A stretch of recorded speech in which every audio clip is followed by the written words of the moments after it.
అందరికీ నమస్కారం. నేను మీ దేవి. వెల్కమ్ టు కథా మాధుర్యాలు బై దేవి. తనువులు కలిసిన వేళ 41వ భాగం. రచయిత బుజ్జి గారు. ఫ్రెండ్స్, కథ చదవడం స్టార్ట్ చేసిన ముందే కథ నచ్చితే వీడియోకి ఒక లైక్ చేయండి, హైప్ చేయండి. అలాగే స్టోరీ ఎలా అనిపించిందో కామెంట్ కూడా చేయండి. రానా వల్లి వల్లి అని పిలుస్తాడు. తనకి చాలా ప్రేమ వస్తే కానీ తన పేరు పెట్టి పిలవడు. తనకి దగ్గరగా ఉన్న రానాని చూడలేక కళ్ళు కిందకి చేర్చగా రానా ఎడమ చేత్తో వల్లి గడ్డం పట్టుకొని తన తలని పైకి లేపి ఇటు చూడు అంటాడు. చూస్తుంది వల్లిని. చూస్తూనే ఉంటాడు. తన మెడలో పసుపు తాడు ఇంకా మార్చలేదు, అలానే ఉంది. ఇంకా 2 కనుబొమ్మల మధ్య మెరూన్ బొట్టు బిల్ల పాపిట్లో పెట్టుకొని కుంకుమ దిద్దుకుంది. పాపిట్లో పాలరాతి శిల్పంలా ఉండే వల్లికి తెల్లని చీరలో కలిసిపోయింది. నల్లని కురులు. వల్లికి లాంగ్ హెయిర్ అన్నమాట. తన నడుము వరకు విరబోసి ఉంది జుట్టు. దానిలో కింద వరకు జాజులు వేలాడుతూ ఉన్నాయి. రానా వల్లి చేయి పట్టుకొని ఇష్టంగానే తయారయ్యావా ఎవరైనా అని అంటే, లేదు రానగారు, మీకోసమే ఇలా. నీకు ఇలా ఇష్టం ఉండదు కదా ఇలా ఉండటం అని అంటే, రానా చెయ్యి పట్టుకొని, మీకోసం చేసే ఏ పనైనా నాకు కష్టంగా ఉండదు. అయినా మీరు చూడని నేను ఉన్నానా? వస్తే అత్తయ్య మీకోసం నన్ను ఇలా రెడీ చేసింది. తన కొడుక్కి తన కోడలు అందంగా కనిపించాలని అంటూ మీకు నచ్చలేదా అని అంటే, నేను మాటలతో చెప్పలేను. నాకు తెలుసు నా కోసం చేసే ఏ పని నీకు ఇబ్బందిగా ఉండదని. నువ్వు చాలా బాగున్నావు. ఇలా ఆ వెన్నెలే నా ముందుకు దిగి వచ్చిందా అని అన్నట్లుగా ఉన్నట్టుంది అని అంటాడు. వల్లి చిన్నగా నవ్వుతుంది. ఆ నవ్వుని చూస్తూ తన చేతిని పట్టుకొని, నీకు ఓకేనా ఈ రోజు అంటాడు. ఎందుకంటే ముందు రోజే రానా డల్గా ఉన్నాడని తనతో కలిసింది కదా. మళ్ళీ ఇప్పుడు అంటే వల్లి హెల్త్ గురించి ఆలోచిస్తున్న రానాని చూస్తూ, రానా గారు పాలు అని చేతికి పాలిస్తుంది. రానా తాగి వల్లికి తాగిస్తాడు. వల్లి తాగిన తర్వాత గ్లాస్ పక్కకు పెట్టి వల్లి పెదవులను అందుకుంటాడు. మధురంగా ఉండే పెదవులు ఇప్పుడు ఇంకా మధురంగా మారగా వల్లి పెదవుల్ని వీడడం కష్టంగా ఉంది రానాకి. ఇద్దరు ఆ ముద్దులోనే ఉన్నారు చాలాసేపు. వల్లి ఎక్కువసేపు నిలబడ్డదని తన పెదవులు వదలకుండా తన బెడ్ మీదకు చేర్చి తన మీద వెయిట్ పడకుండా ముద్దు పెడుతూ ఉంటాడు. ప్రతి సెకండ్ వల్లి హెల్త్ గురించి ఆలోచిస్తూ తనని ఇంతలా కేర్ చేస్తున్న రానాని గట్టిగా హత్తుకుంటుంది. తన కళ్ళలోకి చూస్తాడు. నేను మిమ్మల్ని భరించగలనని చెప్తున్నట్టుగా ఉన్నాయి తన చూపులు. రానా తన పెదవుల్ని వీడి తన పక్కకి చేరి తనని వెనక తిప్పి తన జడలో ఉన్న జాజుల వాసన పీలుస్తూ హెయిర్ ని పక్కకి అన్న రానాకి వెనుక ఓన్లీ థ్రెడ్ మాత్రమే కనిపిస్తూ ఉంటే, తన కోసం తనకిష్టం లేకపోయినా ఈ డ్రెస్ వేసుకున్నందుకు వల్లి నడుము పట్టుకొని తన కదుముకొని చెవిలో థ్యాంక్స్ అని చెప్పి చెవి చివర ముద్దు పెడతాడు. వల్లి రానా స్పర్శకి ముడుచుకుపోతుంది. ఎన్నిసార్లు నేను ఇలా చూసినా నీకు నా ముందు సిగ్గు పోలేదు ఇంకా అని అంటాడు. ఆ మాటకి ఇంకా చాలా ఆపండి అంటే, ఓయ్ నేను ఇంకా మొదలు పెట్టలేదు బంగారం అని అంటాడు. తన నడుముని చేతిలో బంధించి తన చీర కొంగు తీసి పక్కకి వేసి తన అందాన్ని దాచిన దానిని కూడా వల్లి నుంచి దూరం చేస్తాడు. విశాలంగా తెల్లగా మెరుస్తున్న వీపు భాగంలో ముద్దులు పెట్టి తనని ముందుకు తిప్పుకొని తన పరువాలకు ముద్దులు పెట్టి ఇద్దరికీ అడ్డుగా ఉన్న వాటిని వాళ్ళ నుంచి దూరం చేసి వల్లి ప్రతి అణువు తాకుతూ తనలో కలిసిపోతాడు. రానా వల్ల వల్లి కలియక మరోసారి ఇద్దరి ప్రేమతో జరుగుతుంది. వల్లి పెదవులపై ముద్దు పెట్టి తన మీద నుంచి లేచి తనని తన వైపుకు తిప్పుకొని తనని హత్తుకొని పడుకుంటాడు. రానా ఒడిలో అలసిపోయి హాయిగా నిద్రపోతుంది వల్లి. శక్తి చాలా వెయిట్ చేస్తూ ఉన్నాడు సంజు కోసం, ఎప్పుడెప్పుడు వస్తుందా అని. ఎప్పుడెప్పుడు పాపం ఇన్ని సంవత్సరాలు సింగిల్గా ఉన్నాడు కదా. ముద్దు వరకే అయ్యింది బాబుకి, అది కూడా 2 రోజుల ముందే. సో బాబులో వేడి పెరిగిపోతుంది. సంజుతో తన తలయిక కోసం మన్మధుడు రతి కోసం తప్పించేలా తప్పిస్తున్నాడు శక్తి.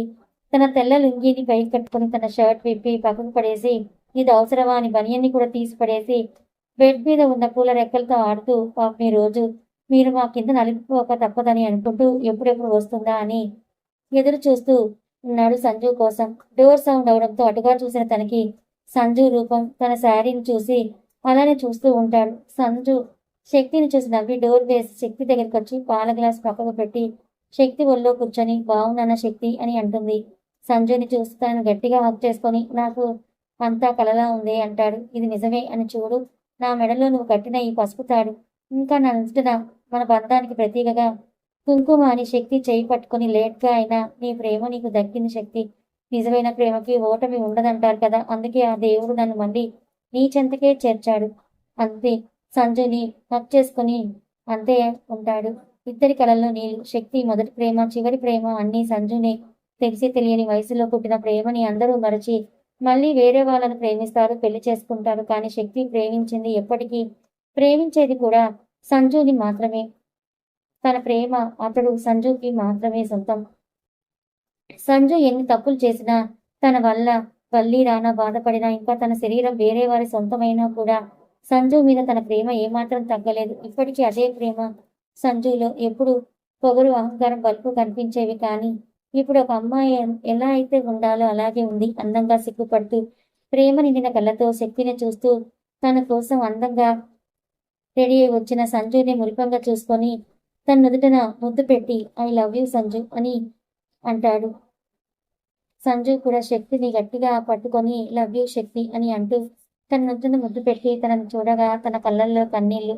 ఏమేం సంజు, నాలాంటి దాని నువ్వు భార్యం చేసుకున్నావు.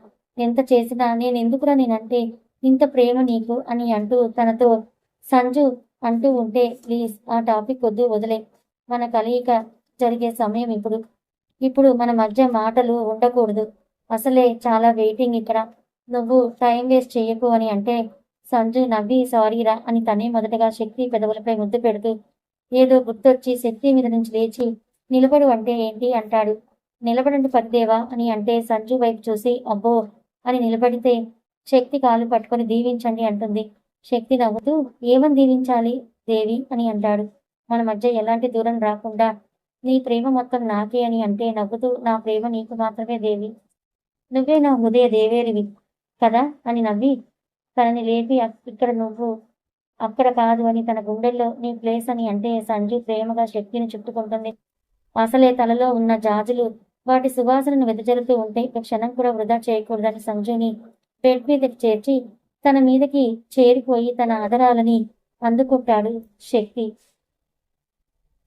సంజు పెదవుల్ని అందుకొని ముద్దు పెట్టి తన పెదవుల్ని వదిలి తనని గట్టిగా హత్తుకుంటాడు. అతడి శరీరం సంజుకి డైరెక్ట్ గా తగులుతూ ఉంటే అతడి వీపు భాగంపై సంజు గోళం పెంచుతుంది. తాపాన్ని తాళలేక సంజు పట్టుకి శక్తికి విరహం పెరగగా సంజు ఇక వెయిట్ చేయలేను అంటే ఇప్పుడు నిన్ను ఎవరు ఆపారరా అంటుంది సంజు. మన కలయిక ఎన్నో కలలు కన్నాని అంటే నవ్వుతూ ఎలారా హాయిగా సిమ్లాకి వెళ్ళి ఆ చల్లటి ప్రదేశంలో అని అంటూ ఉంటే మరి అప్పటి వరకు వెయిట్ చేద్దామంటే శక్తి ఒసే పాపవే నేను అని అంటే నువ్వే కదరా చల్లగా ఉండాలంటున్నావు అంటాడు. అక్కడ చల్లగా లేకపోతే ఏంటి, నాకు ఐడియా వచ్చిందని ఇలారా అని తన వాష్లోకి తీసుకువెళ్ళి శవరాన్ చేస్తాడు. ఒరే ఏం చేస్తున్నావంటే ఇప్పుడు చూడు గడిచిన మన శరీరాల మధ్య కలిగే ఒక సయ్యాట అని శక్తి సంజుకి దూరం జరిగి తనని చూస్తూ ఉంటాడు. తెల్లని చీరలో తడిసిపోయి ఉన్న సంజు తెల్లని చీర తన శరీరానికి అతుక్కుపోయి తన అందాలు కనిపిస్తూ ఉంటే శక్తి సంజు నడుము పట్టుకొని ముందుకు పడిన హెయిర్ని చెవి వెనక్కి చేర్చి చెవి వెనక ముద్దు పెట్టి తన భుజంపై పెదవులు నిలిపి చీర పొంగుకున్న చిన్న పిన్ని తీసి ఆ చీరని తనకి దూరం చేస్తాడు. పైనుంచి వాటర్ పడుతూ ఉంటే అడ్డుగా ఉన్న జాకెట్ని చూస్తూ దానికి కూడా విముక్తి కలిగిస్తాడు శక్తి. సగం నగ్నంగా ఉన్న సంజుని అతడి కదుముకొని ఉండగా సంజు పరవాలకు తగులుతూ ఉంటే ఇంకా గట్టిగా అదుముకొని తన మెడపై నుంచి తన ముద్దు మొదలుపెట్టి భుజంపై చిన్నగా కొరికి తన వీపు భాగాన్ని తడుముతూ సన్నని నడుముని నలిపేస్తూ తాపం తీరక కింద కూర్చొని అందమైన సన్నని నడుముకి మధ్యలో ఉన్న నెలవంకుకి ముద్దులు పెడుతూ ఉంటే శక్తి తలని తన కదుముకొని అలానే ఉంటుంది. శక్తి ఇక టైం వృధా చేయకూడదని సంజుని ఎత్తుకొని బెడ్ మీదకు చేర్చి వాళ్ళ మిగతా వాటిని కూడా తీసేసి సంజు అనువనువు తాగుతూ ముద్దులు పెడుతూ తన అందాన్ని చూస్తూ ప్రతిదీ ఆస్వాదిస్తూ తనలోకి చేరిపోతాడు. ఇద్దరి మధ్య గంటల తరబడి జరుగుతున్న యుద్ధం అర్ధరాత్రికి ముగిసి అప్పుడు సంజుని వదిలి పక్కకు చేరి తనని పట్టుకొని కళ్ళు మూసుకుంటాడు. తాను ప్రేమించిన అమ్మాయి తన మనసుతో పాటు తన తనువు కూడా సొంతమయ్యింది. ఆ ఆనందంలో సంజుని గట్టిగా హత్తుకొని ఐ లవ్ యూ సంజు అంటాడు. కనులు తెరిచి సంజుని చూస్తూ ఐ లవ్ యూ శక్తి అని తనకి ఇంకా దగ్గరగా జరిగి తన గుండెలపై తలపెట్టి పడుకుంటుంది. ఇలానే శక్తి మాత్రం సంజుని అలానే చూస్తుంటాడు. కాలసిన తనని ఇబ్బంది పెట్టనా అని తనకు అందిన చర్మం తన పంటిగడ్డలు చూసి సారీ బంగారం అని అనుకుంటూ కలయిక ప్రతి పెయిన్ కూడా ఒక అనుభూతి అనుకుంటా, నీ తనువుపై గుర్తులు కూడా చూడడానికి అందంగా ఉన్నాయనుకుంటూ సంజు అంటాడు. అంటుంది కన్నులు మూసి. మరోసారి అంటాడు నా వల్ల కాదురా అని అంటే ప్లీజ్ నా బాధ అర్థం చేసుకో. రుచి చూసిన వాడికి క్షణం కూడా దూరంగా ఉండలేడంటే ఇదేనేమో. కలిసిన తర్వాత నేను ఇలా చూస్తూ నేను దూరంగా ఉండలేను, ప్లీజ్ బంగారం ప్లీజ్ అని అంటే సంజు సరే అని అనడం ఆలస్యం. తనని కిందకు చేర్చి తన మీదకు చేరి పెదవులు అందుకొని మళ్ళీ ఇద్దరు కలిసిపోతారు. వేద కోసమే వెయిట్ చేస్తూ ఉంటాడు వేద్. డోర్ సౌండ్ అవడంతో అటుగా చూసిన వేద్ అలానే చూస్తూ ఉంటాడు వేదని. తెల్లని చీరలో అప్సరసలా ఉంది. వేద్ని చూసి నవ్వి బెడ్ దగ్గరికి వస్తుంది. వేద బెడ్ మీద నుంచి లేచి వేదని చూస్తూ తనని హత్తుకోవాలని అనుకుంటే బావా ముందు ఇది అని పాల గ్లాస్ చూపిస్తుంది. ఇప్పుడు ఇవి తాగాల అంటే అవును అని గ్లాస్ వేద్ చేతికిచ్చి వేద్ కాళ్ళకి దండం పెడుతుంది. ఒసే, నీకు సూట్ అయ్యే పనులు చెయ్యవే రాక్షసి, కాళ్ళు పట్టుకొని కింద పడేయాలని చూస్తున్నావా ఏంటి అని అంటే ఒరే అంటుంది. ఒసే, తప్పే, భర్తను పట్టుకొని ఒరే అనకూడదు అని అంటే నేను అలానే పిలుస్తా. వద్దన్నావు అనుకో, ఈ రోజు మన మొదటి రాత్రి జరగదు అంటే వద్దు, అంత పని చెయ్యకు తల్లి, ఇప్పుడు హ్యాపీగా ఉండు, నన్ను హ్యాపీగా ఉంచు, ఓకేనా అని అంటే అలా కాదురా, దీర్ఘ సుమంగళి భవ అని దీవించు అంటే సరే దీర్ఘ సుమంగళి భవ, ఓకేనా, ఇంకా లే అని లేపి మరి పాలు అంటే సిగ్గుపడుతూ నువ్వు సగం తాగి నాకు ఇవ్వు బావా అంటే వేదని చూస్తూ నీకు సిగ్గు సూట్ అవ్వలేదే, నీలా నువ్వుండు అంటే కోపంగా చూస్తూ వేద్ని ఈ రోజు మన అని అంటూ ఉన్న వేదతో సరే నువ్వు ఎలా అంటే అలానే మహారాణి గారు అవి సగం పాలు తాగి గ్లాస్ ఇస్తాడు వేద్కి. వేద కూడా మిగతావి తాగి గ్లాస్ పక్కకు పెడుతున్న తనని వెనుక నుంచి హక్ చేసుకుంటాడు వేద్. వేద్ చేతులు పట్టుకొని అలానే ఉంటుంది. ఈ రోజు కోసం చాలా ఎదురు చూశాం కదా అంటే అవును బావా, ఈ రోజు నువ్వు నేను ఒక్కటిగా మారే క్షణం నాకు తలుచుకుంటూ ఉంటే మనసులో ఆనందంగా అనిపిస్తుంది. ఇక నా బావ నాకే సొంతమని ముందుకు తిరిగి ఐ లవ్ యూ బావా అని తనని గట్టిగా పట్టుకుంటుంది. వేద్ కూడా తనని గట్టిగా పట్టుకొని తన జడలో ఉన్న జాజుల స్మెల్ని పీలుస్తూ వేద అని అంటాడు మత్తుగా. వేద్ బావా అని అంటుంది. ఆ అని అంటూ జాజుల స్మెల్ పీలుస్తూ తన హెయిర్ని పక్కకి అని తన జాకెట్ కిందకి జరిపి భుజంపై పెదవులు నిలుపుతాడు. వేద్ పెదవులు తాకగానే బావా అంటూ వేద్ని గట్టిగా పట్టుకుంటుంది. వేద్ అలానే ఆ పెదవులు భుజంపై నుంచి తనని వెనుకగా తిప్పి హెయిర్ పక్కకి జరిపి తన వెనుక నుంచి పట్టుకొని వీపు భాగంలో ముద్దులు పెడతాడు.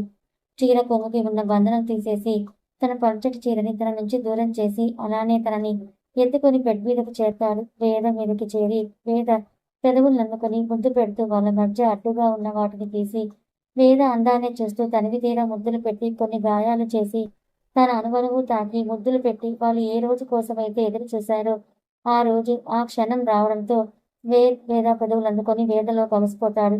మొదటి కలయిక వల్ల నొప్పిగా ఉన్న తన బావ కోసం తనకు అనుకూలంగా మారి బావని హ్యాపీగా ఉంచుతుంది. వేదకి ముద్దులు పెడుతూ తన వేగాన్ని పెంచుతూ వేదలో పూర్తిగా కలిసిపోతాడు వేద్. ఇప్పుడు ఇద్దరు ఒక్కరిగా మారారు. తనని అలానే పట్టుకుని గట్టిగా హ్యాపీనా అని అంటాడు వేదతో. వేద్ పెదవులపై ముద్దు పెట్టి ఇప్పుడు మన మనసులతో పాటు మన తనువులు కూడా కలిశాయి బావా, ఈ రోజు కోసమే నేను ఎదురు చూశాను. నేను నువ్వుగా మారి నీలో కలిసిపోయి కరిగిపోయి నీకు సొంతమయ్యాను బావా అని తన బావ పెదవుల్ని ప్రేమగా అందుకొని ముద్దు పెడుతుంది. ఉదయం 6 గంటలు. అందరూ వైజాగ్ వెళ్ళిపోయే సమయం. ఇంకో 3 గంటలు అంతే. 10 లోపు అందరూ వెళ్ళిపోవాలి ఊరు నుంచి. ఇక మెల్లగా జంటలు ఒక్కొక్కరుగా లేస్తూ రాత్రి జరిగిన కలయిక వల్ల అలసటగా ఉన్నా కానీ వాళ్ళు ఎదురు చేసేది జరిగింది కాబట్టి అందరూ హ్యాపీగా ఉన్నారు. అందరూ స్నానం చేసి 8 లోపు సింహంకి వచ్చేశారు. అంటే ముందు రోజు చెప్పడంతో అందరూ లేచి రెడీ అయ్యి కిందకొచ్చారు. అలానే కుందన్ ఫ్యామిలీ కూడా ఇక్కడికే వచ్చారు. అందరూ సంతోషంగా కలిసి భోజనం చేశారు. అందరూ హ్యాపీగా ఉన్నారు. వల్లి ఇంకా వసుధ గారు ఇంకా వీణ గారు మాత్రం బాధగా ఉన్నారు. వీణ గారు వినీత్ గురించి బాధపడుతూ ఉంటే రానా గురించి వల్లి వసుధ గారు కంగారు పడుతున్నారు. రంజిత్ని ఉంచాలి అన్నా వద్దంటున్నారు శక్తి. ఉంటాను అన్నా వద్దంటున్నాడు రానా. ఒక్కడు అని బాధగా రానాని చూస్తూ ఉంటే వల్లి చెయ్యి పట్టుకొని ఏం కాదు ఓకే, నైట్ లోపు వచ్చేస్తాము కదా, మీరు జాగ్రత్తగా ఉండండి అని అంటాడు రానా. నానమ్మ తాతయ్య వల్లి నానమ్మ తాతయ్య నలుగురు ఇంకా శర్మగారు కూడా కాశీ ప్రయాణానికి స్టార్ట్ అవుతారు. శర్మగారు వెళ్తూ రంజిత్ని చూసి మణికంఠ కాపాడు తండ్రి అని రానాకి వినీత్కి ఆ మణికంఠని మీకు తోడు అని చెప్పి 10 లోపు అందరూ పొలిమేర దాటండి ఓకేనా అని చెప్పి ఆ దేవుడికి దండం పెట్టుకుని వాళ్ళు వెళ్ళిపోతారు.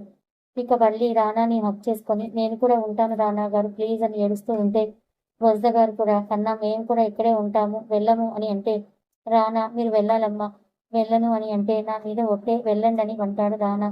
రానా మాటకు ఎదురు చెప్పలేక అందరూ వెళ్ళిపోతారు. ఇక వినీత్ గారు రానా ఇద్దరు మణికంఠ ఆలయానికి వెళ్ళి అక్కడ ఉన్న కోనేరులో మునిగి మణికంఠ ఆలయంలోకి దండం పెట్టుకొని అక్కడ గంధం పొట్టు పెట్టుకొని ఇక అసురు సంహారానికి బయలుదేరుతారు. వల్లి వెళ్తుంది కానీ మనసు మొత్తం ఆందోళనగా ఉంది. శక్తి నువ్వైనా ఉండొచ్చు కదా అని అంటే రంజిత్ వల్లి మీ ఆయన తక్కువ అంచనా వేయకు, వాడు ఇక్కడ అందరికీ పని ఫినిష్ చేసే వస్తాడులే నైట్ లోపు అని అంటాడు. వీణకి అనుగారు ధైర్యం చెప్తూ ఉంటారు. వాళ్ళందరూ మినీ బస్సులో వెళ్తున్నారు. శక్తి వాళ్ళకి సెక్యూరిటీ కూడా ఏర్పాటు చేశాడు. ఇంకా మినీ బస్ బుల్లెట్ ప్రూఫ్ కూడా. ముందు 2 కార్లు, వెనక 2 కార్లు ఉన్నాయి. వాళ్ళు పొలిమేర ఇంకో 5 నిమిషాలు దాటుతాననగా ముందు ఉన్న కారుపై బాంబు వేయడంతో ఆ కార్ బ్లాస్ట్ అవుతుంది. ఇప్పుడు ఊరికి ఇటు చివర వీళ్ళు ఉన్నారు, ఊరికి అటు చివర రానా వాళ్ళు ఉన్నారు. ఇద్దరి మధ్య డిస్టెన్స్ 15 కిలోమీటర్లు. రానా, వినీత్ గారిద్దరు ఆ ముసలోడి మామిడి తోట వైపు వెళ్ళగా వాటిని చేరకుండా ఉండడానికి అక్కడ వందల మందిని పెడతారు. వాళ్ళు దున్నపోతుల్లా ఉండి వాళ్ళు ముసలోడిని చేరకుండా అడ్డుగా ఉంటారు.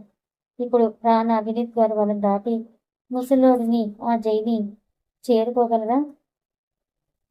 రానా, వినీత్ గారు ఒకరినొకరు చూసుకొని బాబాయ్ ఇంక పని పడదామా అని ఇద్దరు వేలు విరుచుకుంటూ లింగి మడిచి వెనక్కి చేయి పెట్టి వెనక నుంచి ఒక పెద్ద కత్తి తీసి ఆ మణికంఠని స్మరించి ఆట మొదలు పెడతారు. వచ్చిన వాడిని వచ్చినట్లు నరకానికి పంపిస్తూ ఉన్నారు. ముసలోడు ఇంకా వాడి కొడుకు ఇంకా ఒక అమెరికా వాడి ముగ్గురు వాళ్ళిద్దరిని అలా చూస్తూ ఉన్నారు. ఇద్దరి మీద ఒక కత్తి ఘాటు కూడా పడకుండా 100 మందిని దాటి ముందుకు వస్తుంటే ముసలోడికి లోపల భయం మొదలైంది. జైతో, జై మీ అమ్మని తీసుకురా అని అంటాడు. ఆవిడికి రాత్రి మొత్తం నరకం చూపించాడు. తన ప్రాణానికి ఆవిడ ప్రాణం ఎట్టయినా కాపాడాలి అని. కొడుకుతో వాడిని చంపించకుండా తానే కాపాడగలదని పాపం వాడికి తెలియదు. ఆవిడ్ని చూసిన క్షణం విని అతడి కాలుతో మృత్యువుగా మారతాడు అని. ఆవిడ్ని భయపెట్టి వాడు బతకాలని అనుకుంటున్నాడు కానీ అక్కడ ఆవిడ ఆలోచనలు వాడు కనిపెట్టలేకపోయాడు. ఆవిడ కోరుకునేదే వాడి మృత్యువుని. ఆ రోజు కోసమే ఆవిడ ఎదురు చూస్తూ ఉందని. ఇక మనం అందరం ఉన్న దగ్గరికి వెళ్దాం. బస్సులో రానా, నాన్న ఇంకా బాబాయి వస్తగారు, మాధురి గారు, లక్ష్మి, వీణ, అను, మను, శక్తి, వేద్, సంజు, వల్లి, శక్తి, వింద, రంజిత్ వీళ్ళందరూ ఉన్నారు. వసుంధరకి వీళ్ళ ప్లాన్ తెలుసు కాబట్టి వసుంధర వాళ్ళతో రాకుండా తను ముందే తను చేరుకోవాల్సిన గమ్యానికి చేరుతుంది. ఇక వాళ్ళందరి మరణవార్త వినాలని కోరిక. అందులో వాళ్ళకి కావాల్సిన ప్రాణాలు 3. ఒకటి వల్లి, ఇంకా తన మేనల్లుడి కోసం వేదని వాడికి గిఫ్ట్గా ఇవ్వాలని. ఇంకా రంజిత్, వాడు చాలా అవసరం వాళ్ళకి. రానా బ్రతికి ఉన్న వాళ్ళ పని ఎప్పటికీ చేయలేడు కానీ రంజిత్ని వాళ్ళకు అనుకూలంగా మార్చుకోవాలని వసుంధర అనుకుంటుంది. అలా అసలు రానా బ్రతికి ఉండాలి కదా. వాడు వెళ్ళింది ఒక మనిషి దగ్గరికి కాదు, ఒక రాక్షసు దగ్గరికి. వినీత్ రానాకి ఇదే ఆఖరి రోజని ఫిక్స్ అయ్యింది. వాళ్ళు ఎన్ని కత్తిపోట్లు భరించినా ఇక్కడ వీళ్ళందరి మరణవార్త వింటే వాళ్ళ చేతులు కాళ్ళు కదలవని వాళ్ళ ఆలోచన. మరి ఈ రణరంగంలో బ్రతికేది ఎవరు, చనిపోయేది ఎవరు? ఈ రోజు కొన్ని ప్రాణాలు పోవడం తథ్యం. మరి ఆ ప్రాణాలు ఎవరివి? మంచివారివా, చెడ్డవారివా చూడాలి. ముందు వెళ్తున్న కారుపై బాంబు పడి దాడి జరగగానే శక్తి, రంజిత్ అలర్ట్ అయి అందరి తలలు కిందికి వంచమని అంటుండగానే వాళ్ళ బస్సుపై కాల్పులు జరుపుతారు.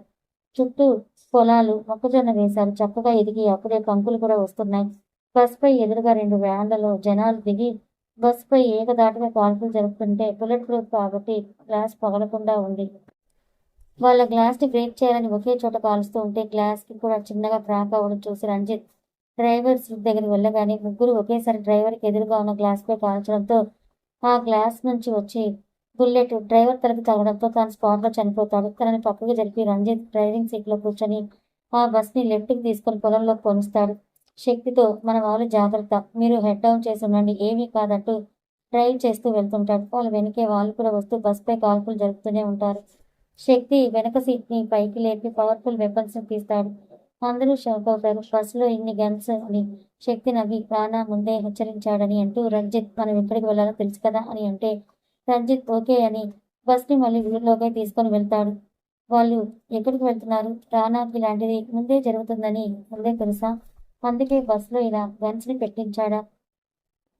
రానా, వినీత్ గారు గంట నుంచి రాక్షస సంహారం చేస్తూ ముసలోడికి దగ్గరలో ఉన్నారనగా జై వాళ్ళ అమ్మని తీసుకొస్తాడు. ఆవిడ ఏ క్షణం కోసం ఎదురు చూస్తుందో ఆ క్షణం వచ్చిందని ఒక నవ్వు నవ్వుతుంది. ముసలోడిని చూసి ఆ నవ్వు ముసలోడి గుండెల్లో గుచ్చుకుంటుంది. ఎప్పుడు తనని చూసి భయపడే ఆవిడ ఈ రోజు అతను చూసి నవ్వుతుంటే వాడు కోపం వచ్చినా సైలెంట్ గానే ఉన్నాడు. వినీత్ గారు మొదటిసారిగా వాళ్ళ అమ్మని చూస్తాడు. ఆవిడ చూపు వినీత్ వైపే ఉంది. ఆ కళ్ళల్లో తన కోసం ఎంతగా ఎదురు చూసిందో అర్థమవుతోంది. ఆవిడ వైపు ప్రేమగా, బాధగా చూస్తూ ఉంటాడు. నేను బ్రతికుండగా నా తల్లి ఇన్ని కష్టాలు పడింది.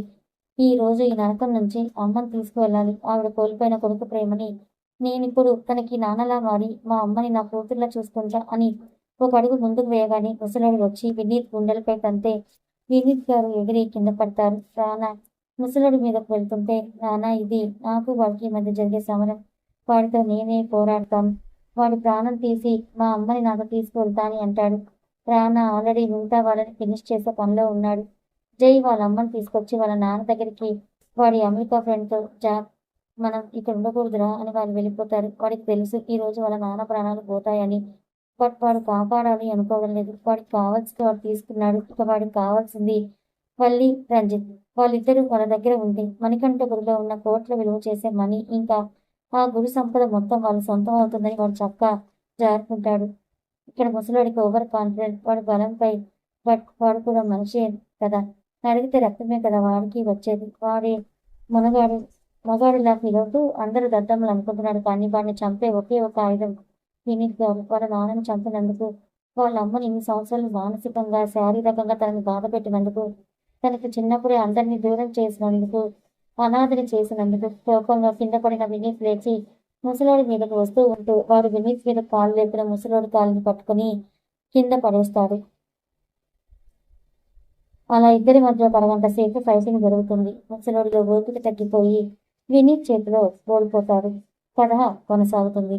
మరి అవతల రంజిత్ శక్తి వాళ్ళందరినీ కాపాడుకుంటారా? ఇక్కడ రానాకి వినీత్కి ఏమి జరగకుండా ఉంటుందా? తర్వాత ఏం జరుగుతుందో తెలుసుకోవాలనుకుంటే ఛానల్ని ఫాలో అవ్వండి. కథ నచ్చితే లైక్ చేయండి. Thank you so much.